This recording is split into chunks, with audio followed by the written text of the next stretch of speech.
أعوذ بالله من الشيطان الرجيم. بسم الله الرحمن الرحيم.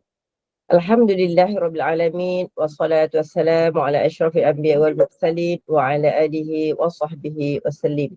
اللهم صل على سيدنا محمد وعلى آل محمد وعلى آله وصحبه أجمعين. اللهم الحمد لله الذي أحيانا بعدما أماتنا وإليه النشور. اللهم أعنا على ذكرك وشكرك وحسن عبادتك. رب اشرح لي صدري ويسر لي أمري واحلل عقدة من لساني يفقه قولي. أما بعد. Assalamualaikum warahmatullahi wabarakatuh. Salam sejahtera, salam ukhuwah pada Al-Fadhil Ustaz dan semua jemaah pencinta ilmu yang dipilih Allah untuk duduk lagi dalam majlis ilmu yang barakah pada subuh ini. Alhamdulillah, kita masih diberi izin menikmati nikmat hidup di muka bumi ini dan melihat matahari dan alam ciptaan Allah lagi. Dapat duduk lagi di dalam majlis ilmu bagi dengan bertemu dengan sahabat handai lagi. Syukur Alhamdulillah. Moga segala perbuatan kita mendapat redha dan rahmat Allah. Moga ia menjadi ibadah kepada kita, insya-Allah. Kuliah kita hari ini daripada saluran Google Meet Gemanur Iman yang dipimpin oleh yang dihormati Puan Hajah Rosniati binti Mansur dan ditadbir urus oleh Ahli Jawatankuasa Gemanur Iman, akan dipimpin oleh yang berbahagia Al-Fadhil Ustaz Ilin Aminin bin Muhammad Saleh dengan pengajian tasawuf, pengajian kitab Hikam Jawi yang ditulis oleh Imam Tajuddin bin Athaillah Sekandari dan diterjemahkan oleh Syekh Abdul Malik bin Abdullah. Bagi menambahkan keberkatan majlis, mohon ihsan Ustaz untuk memimpin bacaan Ummul Quran Al-Fatihah dan pahalanya kita hadiahkan kepada baginda Rasulullah sallallahu alaihi wasallam, keluarganya dan para sahabatnya, para anbiya, para solihin, alim ulama, guru-guru kita, ibu bapa kita, keluarga kita dan para mujahid pejuang-pejuang Palestin dan semua muslimin dan muslimat sama ada yang masih hidup ataupun telah kembali ke rahmatullah. Al-Fatihah. أعوذ بالله من الشيطان الرجيم بسم الله الرحمن الرحيم الحمد لله رب العالمين الرحمن الرحيم مالك يوم الدين إياك نعبد وإياك نستعين اهدنا الصراط المستقيم صراط الذين أنعمت عليهم غير المغضوب عليهم ولا الضالين آمين. Amin amin ya rabbal alamin. Untuk meneruskan majlis, saya dengan penuh takzim menyerahkan majlis ini kepada Al-Fadhil Ustaz dengan segala hormatnya. Dipersilakan Ustaz. Terima kasih. Bismillahirrahmanirrahim. Alhamdulillahi rabbil alamin. Wabihi nasta'in ala umuri dunya waddin. Wassalatu wassalamu ala habibina al-amin. Wa ala alihi wa ashabihi at-tayyibin at-tahirin. Allahumma innaka afuwun tuhibbul afwa fa'fu anna wa an walidina wa an jami'il muslimin birahmatika ya arhamar rahimin. Allahumma arhamna bil Qur'an waj'alhu lana hujjatan ya rabbal alamin. Alhamdulillah, alhamdulillah, syukur kepada Allah. Semoga yang hadir pada pagi ini di Google Meet Gema Nur Iman, mudah-mudahan iman terus bergema di jiwa kita, di hati kita, sanubari kita, rohani kita. Dan Alhamdulillah kita mengisi makanan zahir kita iaitu sahur, dan mudah-mudahan terisi juga makanan rohani kita. Mudah-mudahan dengan majlis ilmu terisi rohani kita, sebagaimana kita ingin sihat kuat pada urusan zahir jasmani, kita juga ingin sihat afiat pada urusan rohani kita. Syukur Alhamdulillah, kita pun sudah melangkah kepada hari yang penting juga dalam pusingan ulang tahun hari-hari besar di dalam Islam yang disebut sebagai Nuzulul Quran, juga disebut sebagai Hari Badar Kubra. Nuzul Quran pada masa yang sama juga Hari Badar Kubra.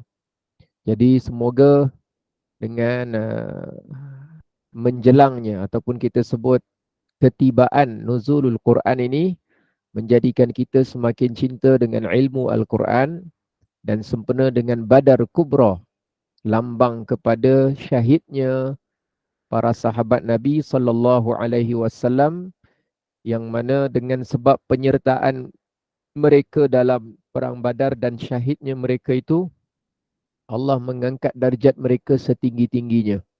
Sehingga sebahagian ulama mengatakan dalam banyak-banyak malaikat, malaikat yang menduduki kedudukan yang tertinggi adalah antaranya malaikat yang mengikuti peperangan Badar Nabi. Jadi malaikat tu sendiri.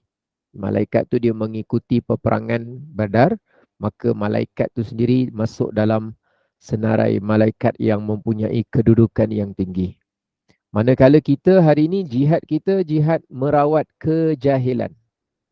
Merawat kejahilan kita, memulihkan kesihatan rohani kita, yang mana hari ini kita masuk di muka surat 46.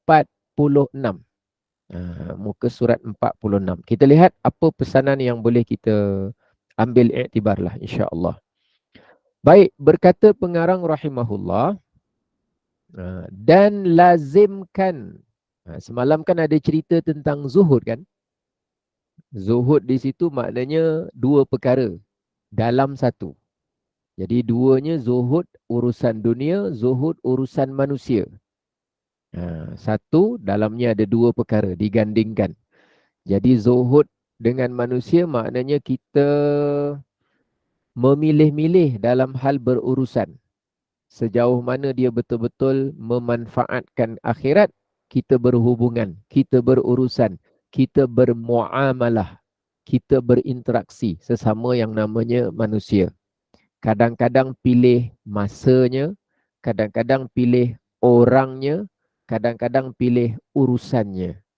Urusan ni penting tak penting, orang ini penting tak penting, masa ini sejauh mana dia bermanfaat tak bermanfaat. Contohnya macam tu. Kemudian yang kedua, zuhud juga ceritanya urusan dunia. Sejauh mana dunia itu kita berurusan mengingatkan kita kepada Allah Subhanahu wa taala dan tidak merenggangkan, tidak menjauhkan kita, tidak menjarakkan kita daripada kebergantungan kepada Allah. Itu cerita semalam. Jadi sambung cerita hari ini. Dah dapat gambaran semalam tu. Kata pengarang, dan lazimkan olehmu akan, lepas dah cerita zuhud hari tu, semalam, lazimkanlah taubat dengan riayah.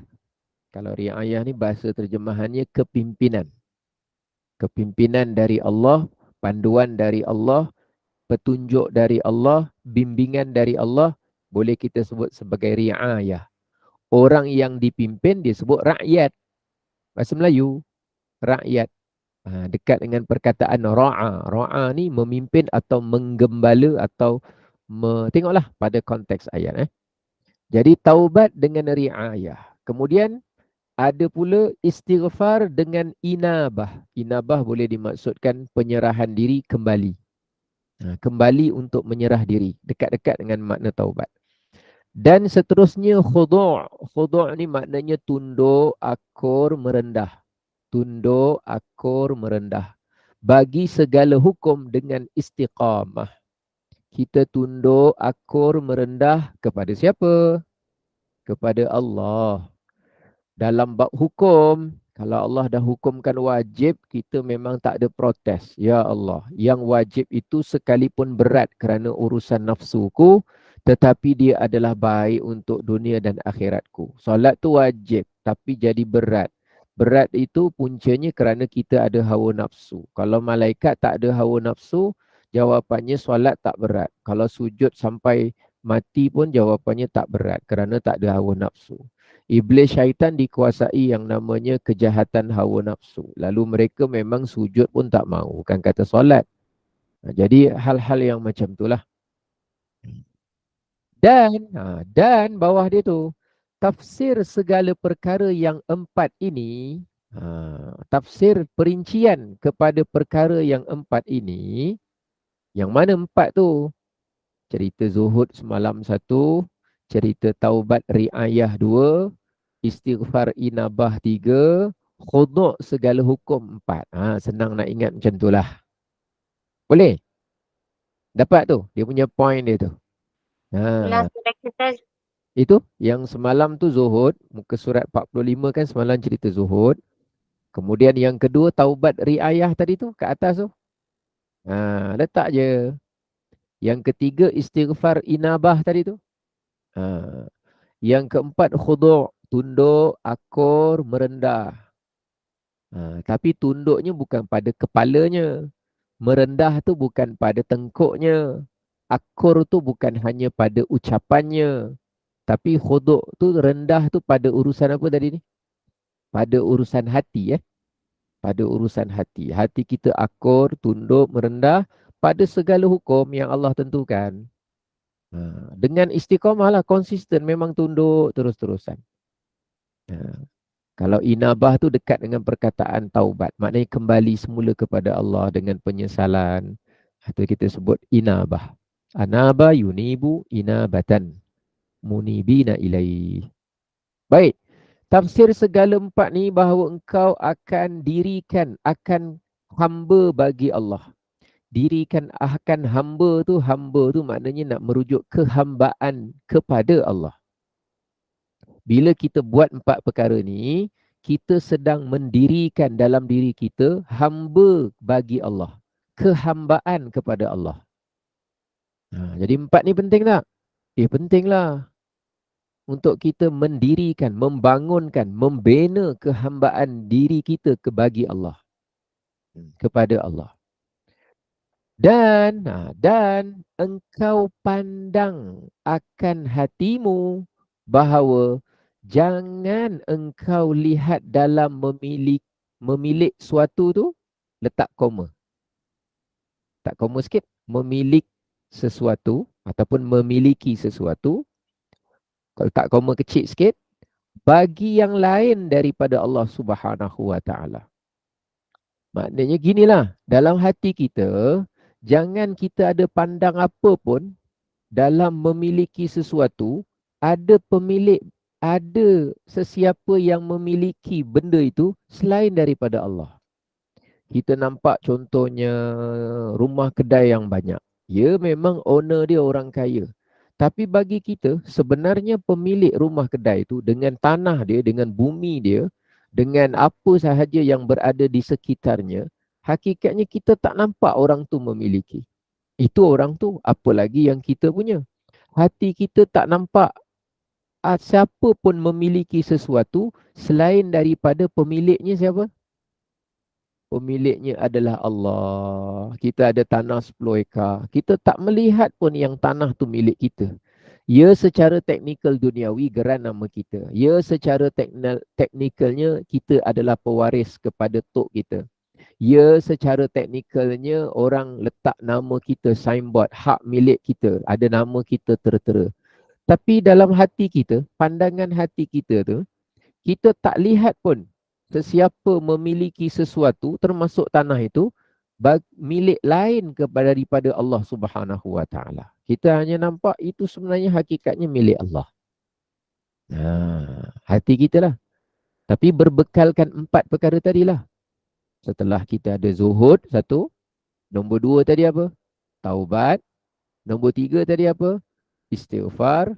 Nombor empat tadi apa? Hati kita khudu', tunduk. Jadi contoh tanah, saya contoh saja. Contoh rumah kedai itu saya contoh saja. Contoh saja. Untuk kita mudah-mudahan senang untuk faham. Lepas tu kita tengok pula benda lain kan. Apa lagi benda lain yang kita tengok? Kita tengok ada orang yang memiliki kekayaan. Dia ada kilang yang besar. Ya, orang kata dia orang kaya. Tapi oleh kerana kita dah setting dalam hati kita, kita tak terpesona dengan kekayaan makhluk, iaitu yang namanya zuhud. Dan kita pun tidak mengharapkan apa yang ada di tangan orang itu, kerana kita nak zuhud daripada manusia. Dan kita pun nak zuhud daripada dunia, supaya kita tak meletakkan pengharapan untuk dapat macam dia dapat. Sederhana saja, kerana kita tahu dia itu dengan kilang dia, dengan tanah yang dia ada tu, dengan kekayaan harta yang dia ada, tak ada siapa yang memiliki benda itu semuanya. Melainkan siapa tadi? Allah. Allah Allah. memiliki, betul. Hakikatnya Allah yang memiliki. Jadi kalaupun kita ingin, kalaupun di luar tajuk ni, kalaupun kita inginkan, kita tak akan sampai kepada peringkat hasad, cemburu dan sakit hati dengan nikmat orang itu. Sebab kita dah tahu Allah yang memiliki kilang dia, hakikatnya. Allah yang memiliki dia sendiri. Nyawa sehat untuk dia usahakan tu pun Allah yang memiliki. Dan apa yang dia tidak miliki, yang Allah miliki, dia tak miliki pun. Tapi Allah memiliki jauh berganda lebih banyak daripada apa yang dia nampak macam memiliki. Padahal hakikatnya dia pun tidak memiliki.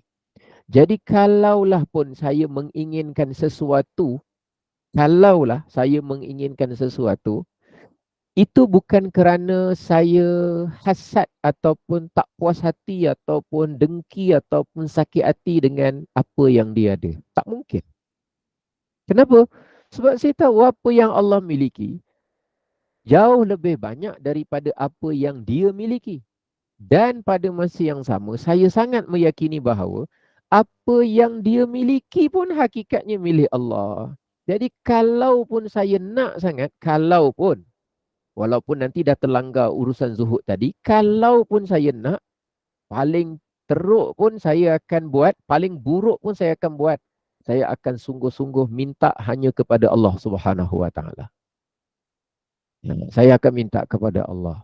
Saya nak apa? Nak itu, nak ini. Saya akan minta kepada Allah sebab saya tahu yang dia dapat tu pun kerana Allah yang beri. Kerana Allah yang beri. Sebab saya dah pernah tengok ada orang yang lebih jahat daripada dia pun boleh dapat lagi banyak dari dia. Ada orang yang lebih pandai dan lebih baik dari dia dapat lebih sedikit daripada dia. Jadi kadang-kadang tengok orang tu tak adalah kelebihan sangat. Sederhana. Tapi Allah beri. Jadi oleh kerana itu Allah menunjukkan kepada kita bahawa semua itu milik dia. Dia beri kepada siapa yang dia kehendaki. Jadi kita tengok ada orang keluarga bahagia, kita tak ada rasa cemburu. Kita tengok ada orang keluarga mewah, berkesana kemari, kita tak ada rasa sakit hati. Kita tengok ada orang tu serba baru, serba cantik, serba moden, serba kaya. Kita tak ada rasa apa-apa pun. Kita tak ada rasa macam benci dengan dunia yang dia miliki. Benci pun tak ada, suka pun tak ada. Tak ada. InsyaAllah tak ada. Kerana kita tahu, itu semua milik Allah. Sebenarnya kalau Allah nak berikan benda yang sama atau lebih lagi, kesihatan yang lebih lagi, keluarga bahagia yang lebih lagi, masa lapang yang banyak lagi, harta yang berlebihan lagi. Kalau Allah nak berikan kepada saya, sebenarnya boleh saja Allah lakukannya. Tapi sampai rezekinya yang hari ini begini keadaan saya, mungkin kurang yang ini, mungkin kurang sikit yang itu. Tapi saya dah belajar 2 bab yang lepas, iaitu tentang redha tu. Jadi redha yang hari tu nak digabungkan zuhud yang hari ni, dan kalaupun kita nakkan sesuatu dari dunia, tajuk lain pula, terkeluar tajuk ni, kita tak sampai kepada hasad, sakit hati, dendam, dengki atau merasa benci pada nikmat yang ada pada orang lain. Tak ada. InsyaAllah tak ada. Tapi iyalah kita ni ada godaan. Betul. Kita ni ada gangguan. Betul. Kadang-kadang datang cabaran. Syaitan tu tak suka kalau hati kita tu bersih, lurus gitu. Tak suka. Syaitan ni tak suka kalau kita ni tiba-tiba hati kita nak jadi baik, bersangka baik dengan Allah, redha. Dia tak suka. Dia nak kita protes. Dia nak kita dendam. Dia nak kita hasad. Jadi dia akan bisik-bisikkan. Jadi oleh kerana itu kita berjuang. Perjuangannya tu dalam rohani kita. Baik. Maka jikalau telah tetap demikian, kalau kita boleh konsisten 4 perkara tadi tu, kita tunduk pada hukum Allah, kita apa semua, maka menyeru akan dikau keadaan lisanul hal, keadaan daripada segala anwar yang mulia. Maka menyeru, mengajak, menarik, mengundang keadaan kita tu insya-Allah mengundang segala anwar cahaya-cahaya yang mulia. Mudah-mudahan insya-Allah. Baik, kemudian bermula faham cerita kita ni? Boleh ah? InsyaAllah Ustaz. Risau pula kalau terbelit-belit. Saya nak cuba step by step tu supaya pergerakan tu dia mudah-mudahan lah insya-Allah. Jadi kita tak dapat terlepas tau daripada cerita ini dengan cerita redha. Saya dah pesan, bukan bermakna kita disuruh redha maknanya tak boleh berdoa dan pengharapan pada masa akan datang. Redha cerita hari ni punya cerita. Nanti yang ke depan macam mana pula berdoa, pengharapan, keinginan, kemahuan dan sebagainya. Nanti dia ada bab dia. Macam itulah. Last kali kita gabung semua. Melaksanakan semuanya pada setiap masa insya-Allah. Baik, bermula istighal engkau pada barang yang disifatkan bagimu itu hijab.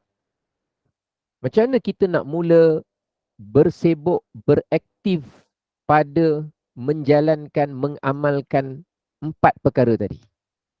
Dia bermula dengan cara iaitu hijab daripada kehendakmu. Hijab ni sekat ataupun tegah. Kita sekat tegah daripada sibuk nak memikirkan kehendak kita. Itu bermulanya 4 perkara tadi nak buat. Kita nak mula macam mana jadi tunduk, macam mana jadi zuhud. Dia bermula daripada kita hijab daripada kehendak kita. Saya pernah sebut sebelum ni, di antara perjalanan seorang salik ialah dia lebih banyak sibuk memikirkan apa kehendak Allah ke atas dirinya, dia kena selesaikan. Bila apa yang Allah kehendak ke atas dia, apa tanggungjawab dia? Redha, tabah, terima, seronok, berdamai dengan takdir. Dia lebih sibuk pada urusan apa kehendak Allah ke atas dia berbanding dia sibuk apa yang aku nak.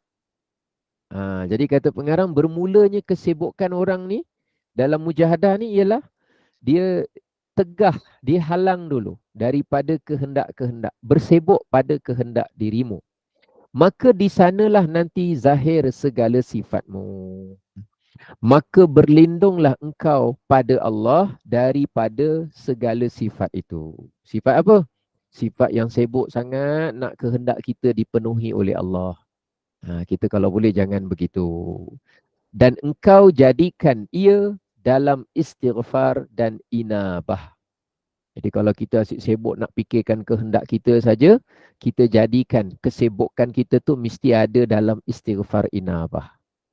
Jadi asyik fikir nak beli rumah saja. Asyik fikir kalau boleh kaya saja. Asyik fikir kalau boleh nak sihat saja. Tapi yang terkini kita tak fikir. Macam mana nak selesaikan diri kita pada urusan kehendak Allah hari ini. Kita kurang fokus. Jadi fokus kita lebih kepada apa kehendak Allah ke atas kita yang berlaku ni. Macam mana kita berurusan dengan kehendak Allah. Orang-orang ahli tasawuf ni selalu macam tu. Dia hisap diri dia. Aku ni sibuk fikirkan kehendak aku, apa yang aku nak, apa yang hajat aku, apa anak aku. Taklah salah.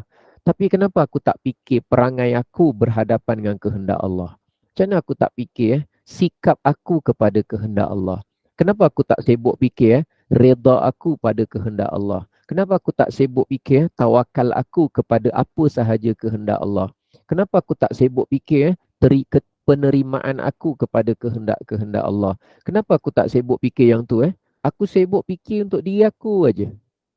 Aku sibuk fikir apa aku nak, apa aku suka, apa aku nikmat, apa aku aja. Kenapa aku tak fikir Allah, Allah, Allah, Allah, Allah, Allah saja? Dia suka muhasabah diri.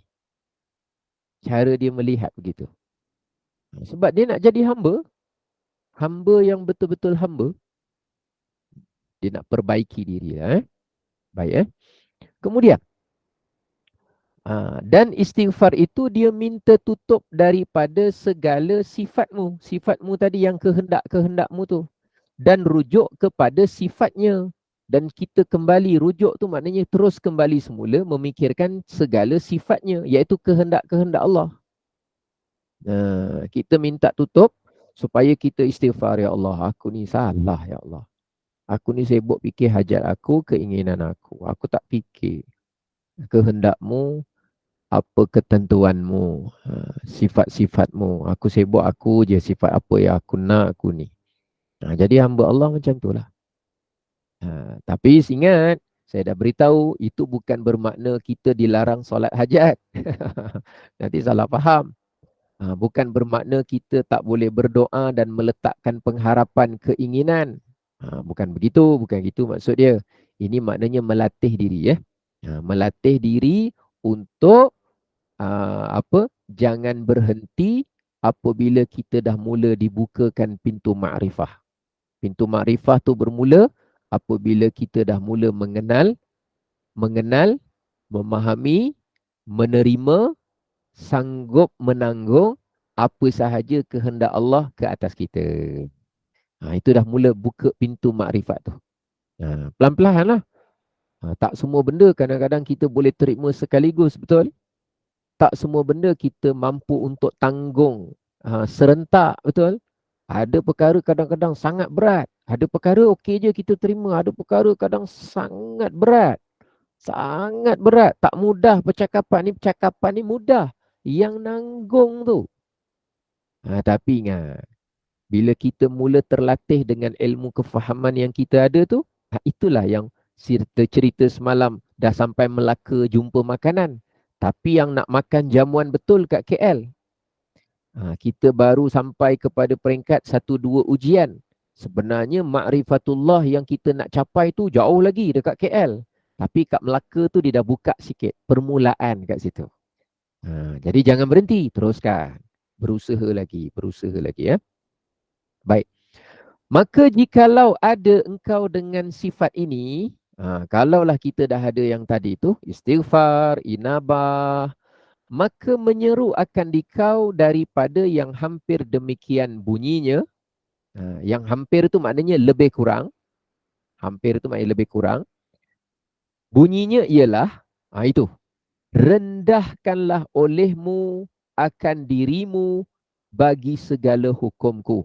Seakan-akan ada satu seruan, lebih kurang dia punya ayatnya ialah, rendahkanlah olehmu dirimu bagi segala hukumku dan tinggalkan olehmu daripadamu akan membantah aku. Itu ambil tu. Seakan-akan seruan daripada Allah apa? Kamu rendahkan, khudukkan dirimu kepada segala hukumku. Allah hukumkan kita gini, kita tunduk terima. Allah tentukan kita begini, kita tunduk terima. Kita terendahkan hati. Itu. Dan tinggalkanlah olehmu daripada membantah aku. Kita tak protes, tak bantah, tak puas hati, tak ada geram, tak ada macam rasa kenapa, tak ada. Alhamdulillah, apa yang Allah dah bagi kat kita, kita terima. Kita betul-betul buat diri kita memang hamba lah. Hati kita benar-benar hamba kepada Allah Subhanahu wa ta'ala. Jadi itulah tujuan kita nak mendekatkan diri kepada Allah. Salah satu jalan penting kita nak mendekatkan diri kepada Allah Subhanahu wa ta'ala. Video yang saya kirim semalam sempat tengok? Saya tengok Ustaz. Tapi saya rasa kena repeat lah. Saya tak berapa jelas tadi message bahasa dia. Bahasa dia, ya. Oh, yelah dia punya. Sebab saya tak apa pandai Jawa. Oh, so ngomong Jawa. Saya pun tak pandai juga. Ingat saya pandai ke bahasa Jawa? Saya tak pandai. Saya tahu wedok lalang. Lalang ke lanang? Lalang pula. Biasa dengar Real Gus Bahar ni, ada kadang-kadang ada translator BM dia. Macam, tapi yang ni macam agak panjang dan berat juga Ustaz. Saya memang tak ada penerangan. Okey, baik. Adalah beberapa poin dalam percakapan dia tu, nanti nak dengar balik pun boleh lah. Yang pertama, bila ditanya apa yang dia ingin, dia kata dia cuma nak jadi apa? Ingat? Dia nak jadi wali Allah. Wali Allah. Macam wali Allah. Dia kata dia, ayah dia. Mbah tu atuk-atuk kan. Leluhur tu maknanya moyang-moyang kan. Jadi dia kata cita-cita hidup dia semua nak jadi wali Allah. Jadi wali Allah yang dimaksudkan tu bukan terbang-terbang, jalan atas air, bukan itu. Wali Allah tu maknanya dia kata apa? Orang yang dekat kepada Allah. Kebergantungannya kepada Allah. Orang yang betul-betul ma'rifah kepada Allah. Dia begitu. Kemudian orang pertanyakan kepada dia kenapa baru-baru ni dia jadi viral, jadi fenomena kat Indonesia. Sedangkan mungkin sebelum ni dia tak berapa dikenali kan. Jadi dia kata yang mengingatkan dia perkara itu boleh saja terjadi ialah sejarah Nabi Ibrahim. Dalam surah Hajj. Tapi beliau tak sebutlah surah Hajj. Sebab dia memang hafal Quran dan dia memang tahu tafsir. Daripada huruf ke huruf, kataan ke perkataan 30 juzuk tu memang boleh kata dia ada kemahiran. Jadi dia selalu sekejap-kejap ayat Quran. Sekejap ayat Quran, cara dia lah.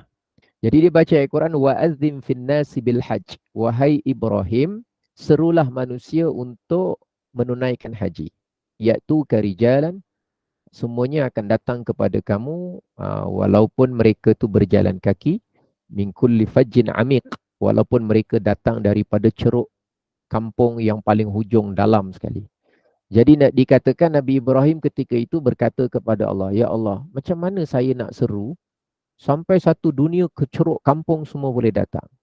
Lalu Allah Ta'ala nyatakan, kamu seru saja. Yang akan sampaikan seruan kamu tu aku, bukan kamu.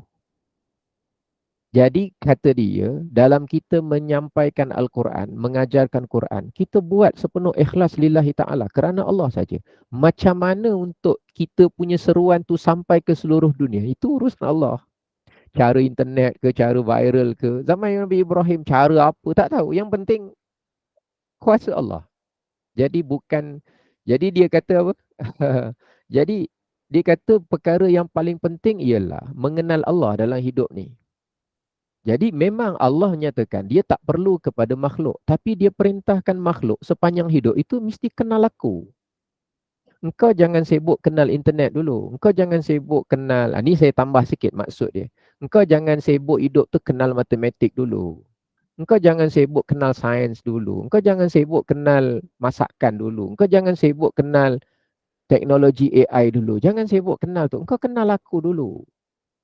Aku tak memerlukan kamu semua. Tapi engkau kena kenal aku. Sebab aku ni Tuhan. Jadi kerja dia kata ialah hanya membawa manusia mengenal Tuhan. Itu tujuan hidupnya. Jadi dia kata sehingga dia kata terkenal atau tidak itu tak masuk dalam fikiran saya. Sehingga dia kata saya pun tak tahu. Orang kata saya dah viral tu viral. Saya tak tahu orang kata saya dah viral. Padahal saya ni duduk kampung, desa. Dan kemudian saya juga tidak ada WA. WA tu WhatsApp. Dia WhatsApp pun tak ada, handphone pun tak pakai. Oh, jadi orang pengacara tu tanya, habis Gus tak ada WA? Saya tak ada WA. Habis tahu dari mana? Saya tahu dari adik saya. Adik saya kata dah viral apa semua. Dia pun tak tahu dia dah viral apa, maksudnya dia tak tahu. Dan dia tak nak ambil tahu tentang perkara tu. Jadi kemudian dia cerita lagi, dia cakap apa?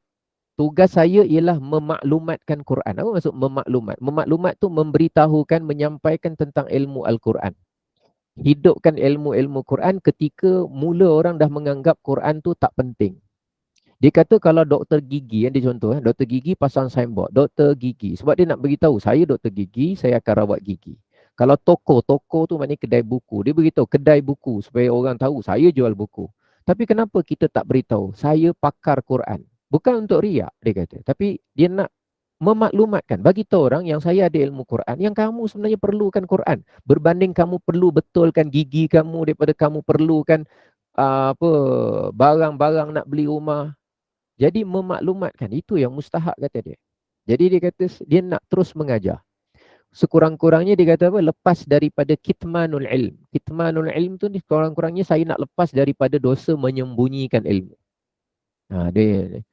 Dia kata kenapa kita tak kenalkan Allah kepada orang? Orang yang pandai masak, dia kenalkan masakan pada orang. Orang yang pandai jahit, dia kenalkan jahitan dia pada orang. Orang yang pandai construction, dia perkenalkan seni bangunan yang dia boleh buat. Semua orang perkenalkan apa yang dia buat. Tapi kita kenalkan Allah kepada makhluk. Itu jauh lebih penting. Sehingga dia baca ayat Quran kan? وَمَا خَلَقْتُ الْجِنَّ وَالْإِنسَ إِلَّا لِيَعْبُدُونَ. Tidak aku ciptakan jin dan manusia melainkan untuk menyembahku. Kata dia dalam satu tafsir, لِيَعْرِفُونِ, agar mereka mengenal aku. Jadi dia kata Allah tu tidak memerlukan kita. Tapi dia memerintahkan kita perkara paling besar ialah kenal Allah. Jadi kalau saya perlu mengenalkan Allah kepada makhluk, kepada manusia, dia nak macam itulah. Nah, jadi sehingga dia kata apa? Saya ingat dia sebut, saya tak ingin dengar sama ada orang terima atau tidak apa yang saya cakap. Saya tak ingin dengar cocok ke tak cocok. Cocok tu maknanya kalau ada orang komen cara dia tak sesuai, dia tak peduli. Orang cakap dia sesuai ke, dia tak sesuai ke. Kerana dia kata apa? Sangat lawak lah. Lucu tu maknanya lawak lah. Sangat lawak lah kalau satu orang yang berada dalam dunia wali, kata dia, masih terpengaruh, terdikte. Terdikte tu maknanya terjejas hanya kerana respon dari makhluk. Maknanya orang cakap kita tak bagus, lepas tu kita rasa kecil hati. Dia kata, itu bukan wali Allah, dunia ni bukan gitu. Dunia wali Allah yang hanya memikirkan Allah saja. Kalau pada urusan tu ada redha Allah, ya jalan terus. Dijemput tak jemput, viral tak viral, masyhur tak masyhur. Jadi orang sebahagian wali Allah tu dia tak ada ingin nak sembunyi, tak ada ingin nak menonjol diri. Dua-dua tak ada. Sehingga ada satu kata-kata ahli sufi, man arada zuhur faqad abada zuhur, wa man arada al-khafa faqad abada al-khafa, wa man arada Allah, siapa yang ingin popular, dia adalah hamba kepada populariti. Siapa yang ingin konon-konon sembunyi-sembunyi, senyap-senyap, tak nak popular, dia adalah hamba kepada sembunyi-sembunyi. Tapi siapa yang betul-betul hamba kepada Allah, dia buat saja lillahi ta'ala. Kalau Allah jadikan dia popular, dia popular. Kalau Allah jadikan dia tak terkenal, maka dia bergerak dalam keadaan yang tak terkenal. Bukan urusannya dia. Jadi dia nak jadi begitu. Nah, jadi fokus dia apa? Nah, jadi dia kata bukan urusan dunia wali Allah itu kalau terdikte, kalau terpengaruh ataupun apa kita sebut terkesan, tergugat dengan respon daripada makhluk. Dia kata bukan. Enggak usah, dia kata apa, terseksa daripada reaksi publik itu apa. Publik tu maknanya orang awam. Tak usah kita rasa terseksa. Maknanya tiba-tiba orang perli kita, alah engkau ngajar benda je yang kau tahu. Tiba-tiba kita rasa kecil hati. Dunia wali Allah tu bukan kecil hati dengan makhluk, tak ada. Bukan itu. Jadi itu kan tasawuf tu macam tu. Jadi cara percakapan lah. Lepas tu dia cerita ada seorang kiai, kata dia. Kiai Hamid Pasuruan, dia kata. Dia kata Pak Quraisy sebelah tu Pak Quraisy kan. Dia kata pernah sekali tu, dia kata sebab sepupu kepada atuk dia gitulah. Sepupu mbah saya, sepupu atuk saya, dia kata. Pernah sering dilawati oleh orang kerana dia ni ahli ibadah, orang soleh. Jadi saya ingin, dia kata orang datang ziarah dia, tiba-tiba dia selalu menangis dengan sebab orang mula kenal dia dan orang datang ziarah-ziarah, jadi dia selalu menangis. Bila orang tanya dia kenapa dia nangis bila orang datang ziarah, datang kunjung, datang hormat, datang santun. Sowan tu maknanya apa tu? Ziarah lah, hormat, kunjung hormat kan. Dia kata saya nangis ni sebab tujuan saya nak jadi soleh untuk diri sendiri saja. Bukan saya nak soleh supaya orang tahu saya soleh. Tujuan dia untuk diri sendiri. Tapi bila dah mula orang datang, entah-entah sebenarnya nak jadikan saya ni lebih ingat makhluk daripada ingat Allah. Jadi kita dah ingat besok siapa datang. Besok siapa datang bawa apa pula nanti. Besok dia ni datang. Besok orang besar ni datang. Entah-entah dia bawa apa nanti. Akhirnya pikiran kita tu banyak mengingat besok siapa makhluk yang mana datang. Makhluk mana nak jumpa. Entah-entah dia kata keadaan ini membawa saya mengingat makhluk lebih banyak daripada mengingat Allah. Asal tujuan tadi hanya nak mengingat Allah saja. Jadi hal-hal yang macam itulah. Macam tu. Tapi kan dia kata saya ni kan manusia biasa. Kadang-kadang dia kata terkesan juga emosi saya. Kadang-kadang saya pun ada. Tapi dia kata itu semua bawaan manusia. Bawaan manusia tu maknanya itulah lumrah manusia tu memang ada begitu. Dia kata diri saya pun sama juga. Ada begitu. Tetapi secara ilmu kefahaman, itulah yang saya fikirkan tadi. Yang saya fikirkan tu maknanya yang tadi tu. Saya tak peduli, tak perlu respon tentang manusia, terima atau tak terima, cocok tak cocok, jemput tak jemput, pandang tak pandang, hormat tak hormat. Sehingga dia kata dulu, pernah zaman dia belajar, orang yang dia belajar tu cium tangan dia. Jadi dia kata, tapi Itu bukan pentingnya. Orang hormat tak hormat, orang perli tak perli, tak memberi kesan apa ke dalam hati kita. Jadi sebenarnya bukan mudah untuk begitu, tapi seronok kalau macam tu. Seronok tu bukan nyombong, aku tak kira. Ada aku kisah, itu nyombong. Ada aku kisah, kau maki aku, itu sombong. Itu kita bawa ego untuk menolak keterkesanan hati kita dengan orang. Tapi dunia kewalian ni dia bukan sombong, tapi hanya memikirkan selama mana Allah menerima aku, selama mana aku dapat penerimaan daripada Allah, maka yang lain itu akan tertunduk, akan terkalah dengan penerimaan Allah terhadap aku.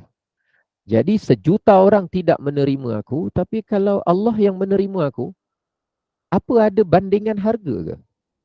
Apa ada bandingan nilai? Dibanding pun tak perlu dibandingkan. Jadi kalau kita sedekah RM5. Sekali ada orang cakap, lah makcik ni, bawa kereta besar-besar RM5 je.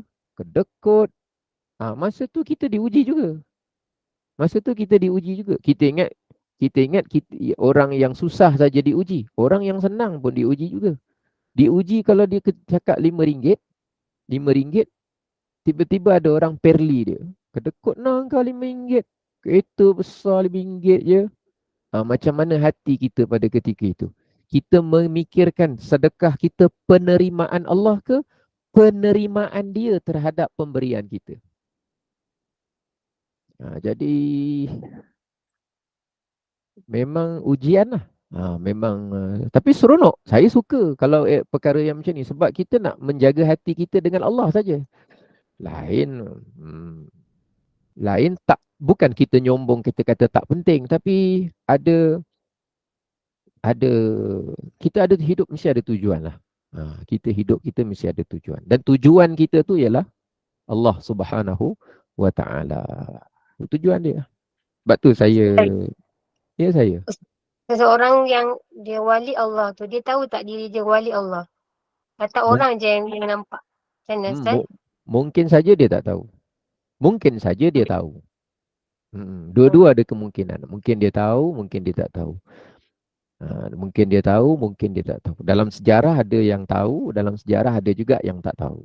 Tapi fokus dia orang bukan untuk mewar-warkan juga, Ustaz. Sebenarnya saya amati cara Gus Bah bercakap tu, ya Allah, dia punya humble. Macam mana? Tenang satu, dan dia jelas dengan apa yang dia cakap, matlamat apa yang dia nak jawab tu. Yang tu saya rasa macam memang satu kurnia yang best lah daripada dia. Ustaz, baru ni saya tengok sedikit dia daripada Syekh Ramadan Al-Buti kan. Dia kata kenapa tak dapat menguasai ilmu tauhid? Sebab kerana kurangnya ilmu tasawuf. Ustaz, sikit Ustaz link. Tasawuf ni lanjutan kepada setelah kita belajar asas-asas tauhid. Tapi kalau kita terus kepada tasawuf tanpa kita pergi asas-asas tauhid yang jelas, kadang-kadang boleh mengheret kepada kita nanti bersangka-sangka ia tasawuf, tapi sebenarnya dia dah bergerak kepada apa kita sebut sebab syaitan tak suka orang belajar ilmu tasawuf. Sebab menghalusi hati kehambaan diri kepada Allah, dia tak suka. Jadi cara dia ialah nanti dia akan membisik-bisikkan sesuatu yang lain pada diri kita. Kita perlukan ilmu tauhid yang asas dulu, tak dinafikan. Tapi untuk tauhid kita setelah kita belajar, untuk tauhid kita tu lebih kukuh, lebih kuat, lebih mencengkam, lebih mengakar di dalam hati kita, memang tasawuf itu memainkan peranan yang sangat besar lah. Main peranan sangat besar. Sebab tasawuf ni bukan untuk jadi orang yang lusuh-lusuh pakaian, bukan untuk jadi orang yang tiba-tiba pakai kereta rosak, kereta lama untuk menunjukkan ketasawufan ataupun kezuhudan. Bukan macam tu. Tasawuf tu bukan untuk jalan tertunduk-tunduk sentiasa, bukan.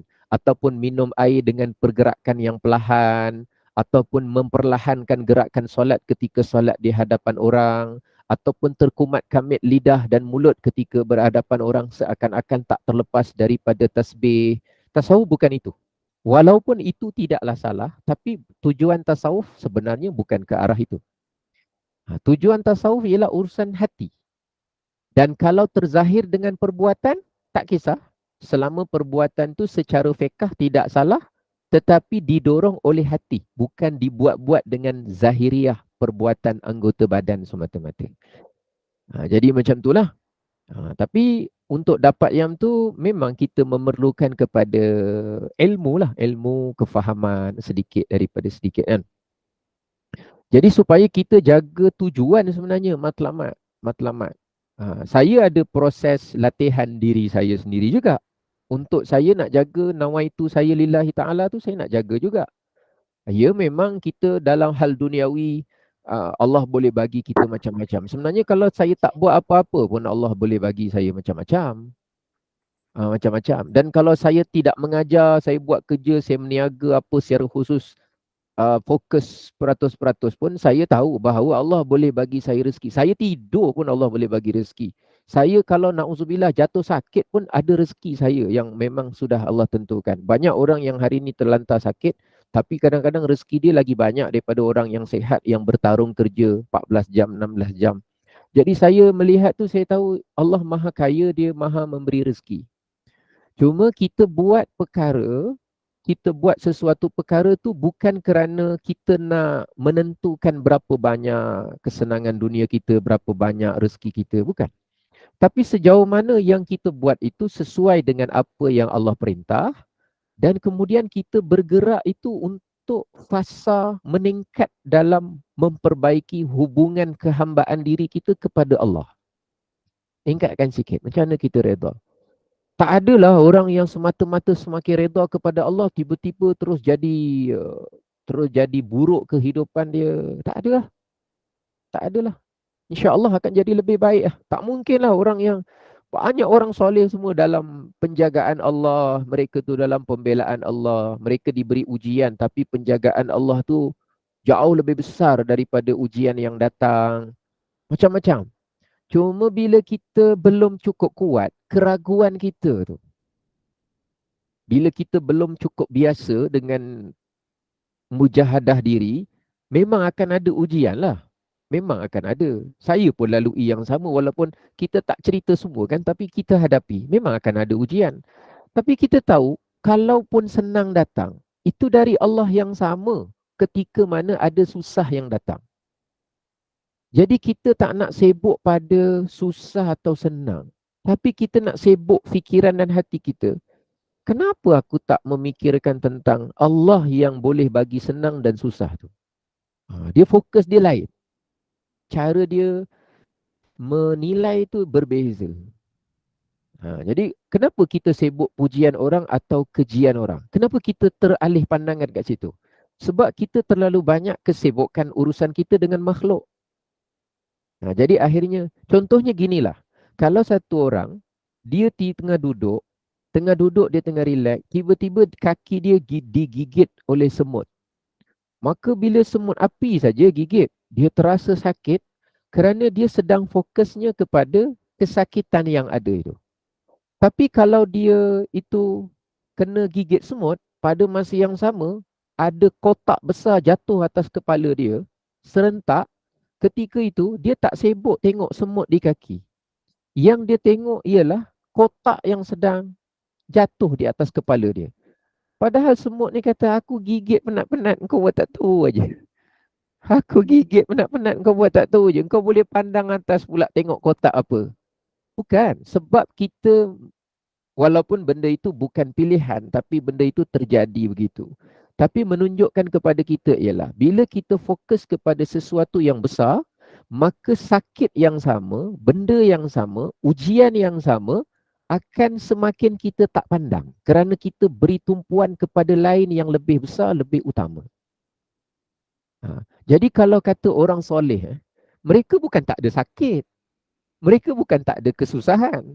Mungkin kesusahan dia, sebab tu para nabi yang paling dahsyat diuji oleh Allah dengan ujian, bala, bencana dan juga tekanan macam-macam. Tapi mereka adalah orang yang paling hebat dalam tidak menjadi rosak dengan ujian-ujian itu pada urusan kehambaan mereka kepada Allah. Kerana dia fokus dia adalah ma'rifatullah dan dia memang bawa semua makhluk mengenal Allah. Kerana itu tujuan nawaitu hidup dia. Hidup dia. Dan mereka tu jalankan tugas besar, mengenalkan Allah kepada makhluk. Yang tu yang Gus Bahak sebut, memaklumatkan, memberitahukan supaya orang dapat maklumat, orang dapat pengetahuan. Siapa Tuhan mereka? Siapa sebenarnya yang menentukan? Siapa? Dia bukan sekadar percakapan, nak sampai kepada merasakan dengan hati. Itu yang nak didapatkan. Sebab cakap, semua orang akan cakap, semua milik Allah, kekayaan saya milik Allah. Tapi tak sampai kepada hati dia begitu. Belum tentu sampai kepada dalam hati dia sebenarnya. Nak merasakan dalam hati itu yang kita sangat inginlah, mudah-mudahan. Tapi kita bergeraklah dengan ujian, tambah sikit ilmu, nanti ilmu reda, nanti ilmu apa lagi? Ilmu kita buat persiapan zuhud daripada dunia. Ilmu betapa kita perlu banyak lebihkan lagi memikirkan tentang apa sikap kita terhadap kehendak Allah berbanding sibuk sangat selalu memikirkan apa kehendak kita untuk Allah penuhi. Dia dua. Satu, kita sibuk memikirkan apa respon, sikap, perangai, pendirian kita terhadap kehendak Allah berbanding kita sibuk dengan kehendak-kehendak kita, niat-niat hasrat kemahuan kita sibuk yang itu macam mana untuk Allah penuhi kehendak kita. Jadi hamba Allah tu bukan tak ada kehendak, bukan tak ada kemahuan, bukan tak ada, bukan. Ada. Tapi sibukkan yang sebelah sini. Kan kalau orang yang terlalu terikut dengan kehidupan dunia kan dia akan sibuk yang sebelah sini kan. Pagi ni nak makan apa? Tengah hari nak buat apa? Petang nak pergi mana? Malam nak ke ada apa pula? Untuk minggu depan dapat apa? Untuk hujung bulan perolehi apa? Supaya tahun depan dapat apa? Kan mereka tu banyak keinginan. Dengan banyak keinginan, manusia mula bersibuk-sibuk siang, malam. Kenapa? Manusia kata, aku nak bayar ni, aku nak beli ni, aku nak pindah ni, aku nak perbaiki ni, aku nak beli baru ni, aku nak tambah ini, aku nak ubah ini. Kerana terlalu sibuk pada kehendak diri yang berkaitan duniawi tau. Berkaitan duniawi, menjadikan manusia sanggup tempuh jam, sanggup balik lambat, sanggup berjalan ratus kilometer, sanggup berpenat, sanggup bertarung, sanggup berpanas, sanggup berhujan, sanggup tidak berhujung minggu, sanggup. Kan jadi gitu. Kalau kita tengok daripada kaca mata jauh, ya Allah sanggupnya orang ni. Pagi bangun awal, keluar, terkejar-kejar, takut kena marah, ingin dipuji, nak dapat pencapaian, pulun, kemudian tambah masa, balik penat, kemudian bertarung lagi, sanggup bergaduh dengan orang, sanggup bertentangan dengan anak, sanggup bertekak dengan suami isteri kerana nak penuhkan ni, nakkan itu, yang itu, yang ini. Tapi dia tak sempat memikirkan yang ini. Kadang-kadang langsung tak fikir. Bukan salah ambil duniawi. Bukan salah memiliki, saya memiliki duniawi. Orang yang mengajar ni pun, siapa-siapalah, katalah termasuk yang tadi kita tengok yang Gus Bahak tu, dia pun memiliki juga, dia pun ada rumah juga. Bukan maknanya bila dia gitu, maknanya terus duduk kat tepi, duduk bawah jambatan, tak ada rumah, ataupun tiba-tiba makan pasir. Bukan begitu. Bukan begitu. Kerja kita hamba, sebab kita dah belajar hari tu lagi tajuk sebelum, akan ada orang yang macam mana pun dia buat, sampai masa, bila rezeki tu sampai kepada dia, apa cara dia akan sampai? Akan sampai. Tapi bukan bermakna bila saya cerita gini, jadi tiba-tiba berhenti kerja, tiba-tiba malas kerja. Bukan. Kita akan pandai menyusun keutamaan dengan ilmu itu. Sejauh mana masa kita perlu bekerja, mesti kita jalankan tanggungjawab kerana secara fiqahnya begini, wajib tanggung nafkah dan sebagainya. Tapi dari aspek yang lain, kita akan lebih optimum dalam penggunaan masa dan mengurus kehidupan. Akhirnya kita jadikan jadual tengok TV tu dah tak ada. Jadual huha-huha sembang kosong tu kita akan jadi hilang. kita selalu salahkan benda yang betul. Contoh, bukan kita lah, maknanya sebahagian orang, bila saya cerita gini, kalau gitu Ustaz, salah lah orang pergi kerja. Dia tak cakap, kalau gitu Ustaz, salah lah saya tengok TV kartun 2 jam. Dia tak cakap yang tu, dia cakap pergi kerja tu, nampak? Hawa nafsu tu. Hawa nafsu tu tak cari, kalau gitu salah lah Ustaz, saya cari nafkah. Dia salahkan yang itu. Sebenarnya kita nak fokus supaya dia jadi orang yang ikut iman. Kalau gitu salah lah saya sembang-sembang kosong malam daripada pukul 8 sampai pukul 11 malam. Kita nak dengar yang itu. Rupanya dia kata, kalau dia dengar percakapan saya ni, kalau dia tak ikuti dari awal, kalau dia tak kenal saya secara peribadi, sebab tu saya kurang suka kalau orang buat TikTok, dia ambil video saya potong separuh-separuh. Tak boleh, memang tak boleh. Saya tak apa suka. Jadi viral, jadi apa, orang pun ikut kata-kata. Saya kurang suka. Saya suka kalau dia nak ikut dari awal, ikut dari penuh. Sebab bukan tentu yang saya cakap hari ini hanya semata-mata tajuk ini. Dia kena buat pertimbangan juga dengan tajuk bulan lepas, kena buat juga pertimbangan dengan tajuk minggu lepas, dengan buat pertimbangan juga dengan tajuk yang akan saya kupas pada minggu depan. Dia tak boleh main satu tajuk, dia faham pendek 2-3 minit, lepas tu dia kata, oh kalau macam ni, dia buat kesimpulan sendiri. Tak boleh, memang tak boleh. Dalam buat ilmu tu dia tak boleh ambil sikit cedok-cedok, lepas tu dia buat keputusan dia sendiri. Pening nanti. Macam semalam kita belajar. Kalau dia separuh, dia belajar ikut tu je. Dia kata kalau gitu kita reda semua, kita tak fikirkan kehendak kita, kalau gitu tak payahlah kita doa kepada Allah. Dia akan jadi macam tu lah. Sebab bab doa, bab pengharapan belum sampai lagi. Jadi dia kena sabar. Dalam bab ilmu ni macam tu. Memang, iyalah. Dulu saya pun melalui proses yang sama juga. Kena sabar. Oh macam ni. Lepas tu tersilap sangka. Hari tu ingat macam tu. Rupanya dengar pula yang minggu ni kupasan dia. Oh macam ni pula dia punya penjelasan dia. Kita betulkan balik semula. Nanti dengar tajuk yang baru. Oh kena pertimbangkan juga dengan yang fakta yang ini. Memang lagi tu, takkanlah semua sekali serentak. Oh ulama karang kitab berdepa-depa. Takkan satu hari kita nak faham. Ustaz, ya. Di dunia ni kita penuhi kehendak Allah, di akhirat Allah penuhi kehendak kita. Macam tu Ustaz. Mudah-mudahan insya-Allah di dunia ini kita memikirkan tanggungjawab kita dalam menyikapi segala kehendak Allah. Dan di akhirat nanti semoga Allah memberikan lebih daripada apa yang pernah kita hendak. Lebih-lebih. Kita tak akan sangku. Kita akan terkejut-terkejut dengan kurniaan Allah.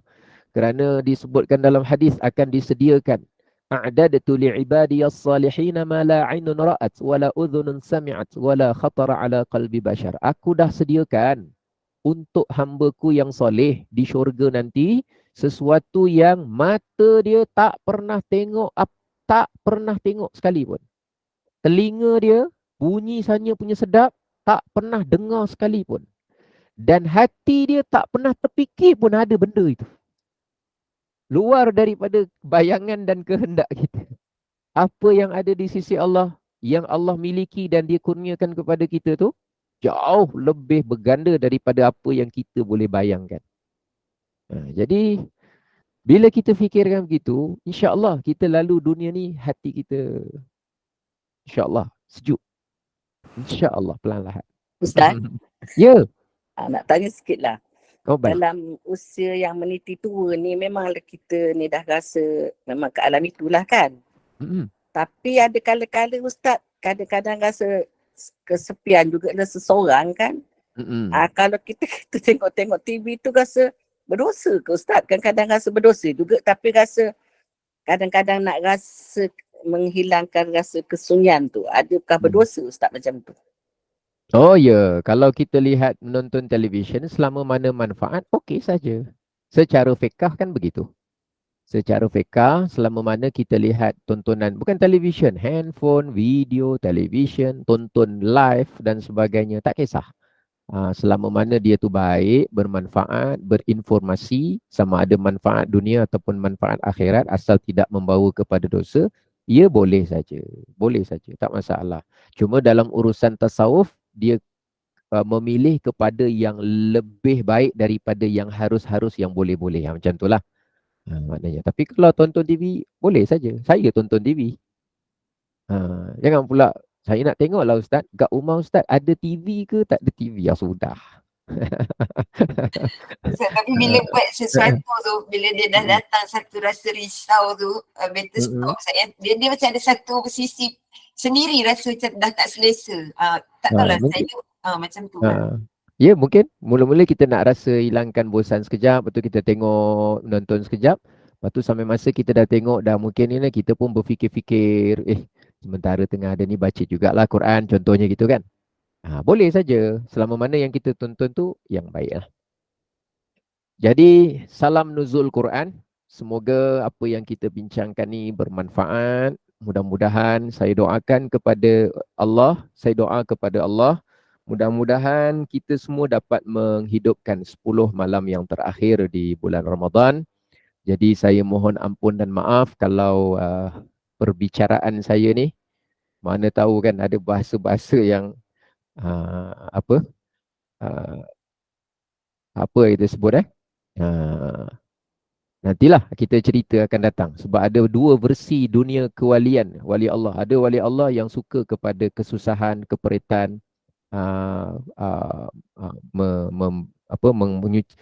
ada kaedah dia. Ada sebahagian wali Allah tu suka kepada senang-senang, relax-relax, suka-suka, senyum-senyum, ketawa-ketawa. Dia punya reason masing-masing. Nanti kita ada masa nanti kita cerita lanjutan daripada tu, macam mana keadaan tu. Dan mudah-mudahan apa yang kita kongsikan ini dapat menenangkan hati kita, dapat meneguhkan hati kita sebagai hamba kepada Allah. Dan mudah-mudahan saya doakan setiap kali sesi hikam jawi kita ni akan menambah rasa cinta kita kepada Allah, akan menambahkan rasa syukur kita kepada Allah, akan menambah rasa kebanggaan kita menjadi hamba Allah. Kita tak bangga jadi apa pun. Saya tak ada bangga jadi ustaz. Kalau orang panggil saya nama pun saya tak pernah kecil hati. InsyaAllah mudah-mudahan tak ada dan jangan ada lah. Kalau orang saya panggil saya bro ke apa ke, mudah-mudahan saya tak ada rasa terhina ataupun tak ada rasa mulia ke apa ke. Mudah-mudahan. Dan mudah-mudahan apa yang tujuan saya, hidup saya tu mudah-mudahan Allah perbaiki supaya lebih ikhlas dan kita menuju ke jalan yang samalah mudah-mudahan insya-Allah. Jazakumullah, mohon maaf kerana saya ada urusan dekat pejabat kawan saya. Sekian dahulu, saya kembalikan semula kepada pengacara majlis. Terima kasih. Alhamdulillah. Alhamdulillah, terima kasih Ustaz. Alhamdulillah, syukur pada Allah. Kuliah duha kita berjalan lancar dengan kitab hikam jawi. Moga kita semua dan rahmat dan redha Allah dan bertambah keimanan, bertambah pengetahuan dan menjadi bertambah zuhud kepada Allah. Moga kita dalam petunjuk Allah sebagai seorang salik dalam menuju kepadanya. Cuma semakkan di hati pemilik nikmat alam semesta ini ialah Allah. Susah senang kita itu urusan Allah. Kita sebagai makhluk hendaklah tunduk dengan segala hukum Allah dan jangan membantah. Moga Allah rezekikan kepada semua yang hadir pagi ini ilmu yang bermanfaat. Wallahu alam. Kita tangguh pengajian kita pagi ini Ustaz. Moga bertambah kecintaan kita kepada Allah dan Rasulnya sallallahu alaihi wasallam. Dan saya ucapkan ribuan terima kasih kepada Ustaz, terima kasih kepada semua jemaah Agama Nur Iman pagi ni. Ya Allah, Alhamdulillah 100 orang lebih insyaAllah. Saya mewakili Agama Nur Iman, mohon maaf anda ada sebab kekurangan dalam majlis kita ini. Segala yang baik itu daripada Allah dan yang buruk itu adalah daripada kekurangan kami sendiri. Saya mohon buat sedikit bahan yang kita ada satu hari satu juzuk pada pukul 2.15 petang ini bersama Al-Fadhil Majid Ustaz Haji Muhammad Naim bin Haji Ahmad Al-Hafiz. Sama-samalah kita buktinya insya-Allah. Dan bagi menutup majlis, mohon Ustaz bacakan doa penutup surah Al-Kafarah dan surah Al-As dan saya akhiri dengan wabillahi taufiq wal hidayah. Wassalamualaikum warahmatullahi wabarakatuh. Silakan Ustaz. Assalamualaikum warahmatullahi wabarakatuh. Subhanakallahumma wa bihamdika asyhadu an la ilaha illa anta astaghfiruka wa atubu ilaik. Bismillahirrahmanirrahim. Wal 'asr innal insana lafi khusr illa alladhina amanu wa 'amilus solihati wa tawasaw bil haqqi wa tawasaw bis sabr. Terima kasih.